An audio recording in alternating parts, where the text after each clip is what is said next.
Les amis, regardez-moi ça. Igor Tudor face à Frédéric Antonetti. Dites comme moi que ça vaut son petit pesant de cacahuètes. C'est l'affiche du dimanche soir. C'est Marseille-Strasbourg et c'est le match que nous avons choisi de vivre ensemble avec les copains de Free Ligue 1. Vous le savez, diffuseur officiel de la Ligue 1 Uber Eats, et bien entendu, nous serons sur place, juste pour vous, sur la pelouse du Vélodrome, avec une antenne gratuite à partir de 19h30 sur les YouTube de Free Ligue 1 et de Fair Play avec Aurore Thibault, avec Rio Mavouba, avec Julian Palmieri et avec vous. N'oubliez pas de télécharger l'application Free, elle est gratuite, je vous le rappelle, quel que soit votre opérateur.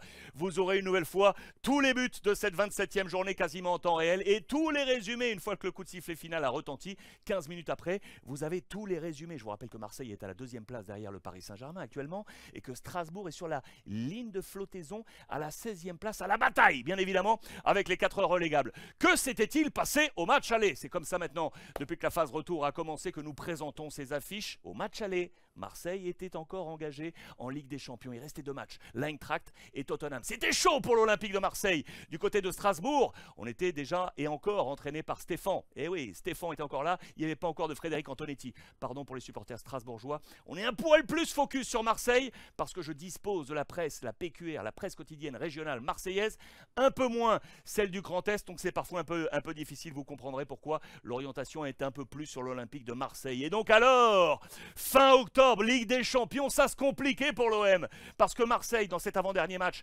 face à l'Eintracht, sur la pelouse des Allemands, s'était incliné 2-1. Cette nuance de noir, après le titre de la Provence, celui des colonnes de l'équipe, et ce 2-1, tout s'était joué dans la première demi-heure, je vous le rappelle, et c'est Kolo Muani qui avait marqué le deuxième but. Le Français, face aux Français, ça c'était intéressant. Voici quel était le 11 de l'Olympique de Marseille d'alors. Notez bien que c'est quasiment celui d'aujourd'hui. Il n'y a pas trop de nuances là, si ce n'est peut-être la blessure d'Aminaret, bien évidemment, l'international marocain qui n'est pas dans ce plan. Notez bien ça, la Guendouzi qui avait marqué dans ce match, c'était lui qui avait marqué le but de l'égalisation, mais il était sorti à l'heure de jeu. On va y revenir parce que ça c'est un dossier intéressant qui nous concerne toujours aujourd'hui. Voilà quelles étaient les notes alors dans les colonnes de la Provence. Pas de très bonnes notes, on oscille vraiment autour des 3-4, note moyenne de 5 pour Igor Tudor. La meilleure c'était Lopez, le gardien qui avait évité la débâcle avec une très bonne note de 6. Marseille était alors perdu dans la forêt, on était passé vraiment au travers du côté de l'Olympique de Marseille et donc se focus dans les colonnes de la Provence sur Guendouzi,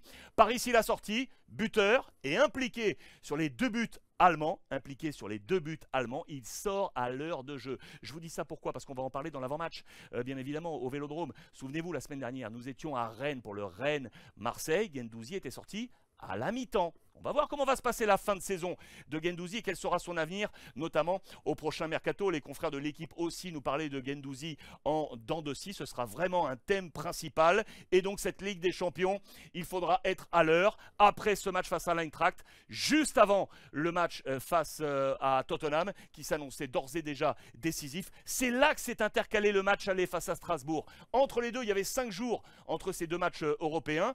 La priorité était à la récupération, au turnover, au management d'Igor Tudor, mais au milieu des deux, il y avait donc ce match piège face à Strasbourg. Tudor était en pleine réflexion.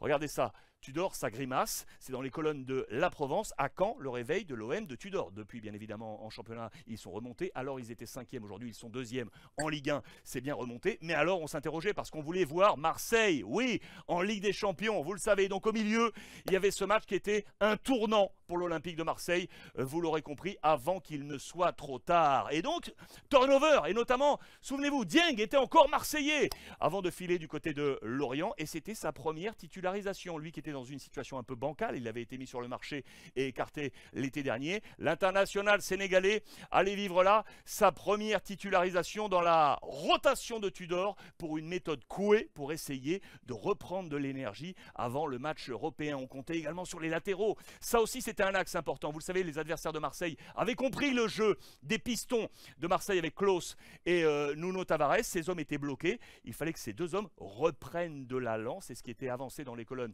de la Provence. Nuno Tavares de maillon fort à maillon faible et focus au passage sur Jonathan Klaus, qui est un homme de l'Est, les amis, pour ceux qui ne le savent pas, originaire du petit village alsacien d'Osthoffen. Il est passé par le centre de formation du Racing. Ça a toujours une résonance particulière de jouer pour lui face au Racing. Que s'était-il passé au match aller?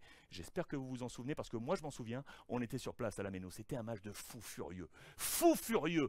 Marseille a mené 2-0 à la Méno. 2 partout. C'était le score final et du coup la une de la Provence avec ce quel gâchis. Regardez, Guendouzi est là avec Lopez également. L'OM a tout gâché dans les colonnes de la Provence. On avait pointé du doigt le management d'Igor Tudor avec des entrées qui desservent alors que Marseille menait 2-0. Eh ben oui, Igor, à quelques jours de Tottenham, il s'est dit je vais tourner 2-0. Ça doit passer. Eh bien non, les changements ont fait basculer l'Olympique de Marseille et surtout ont donné de l'envie à Strasbourg qui est revenu. Regardez la une de l'équipe, j'avais adoré ça. Jeu de mots sur Gamero, buteur dans la dernière seconde. Gamero plombe l'Olympique de Marseille. Ça, c'était le classement d'alors. Marseille était 5e de ce championnat de France de Ligue 1. Gamero, donc une fin de loup, déjà décisif dans le retour de son équipe à Toulouse. 8 jours auparavant, l'attaquant, là encore, était sur ce match de fou en arrachant l'égalisation grâce à un très beau but. C'est vrai que c'était un but absolument fantastique. Marseille était dans la choucroute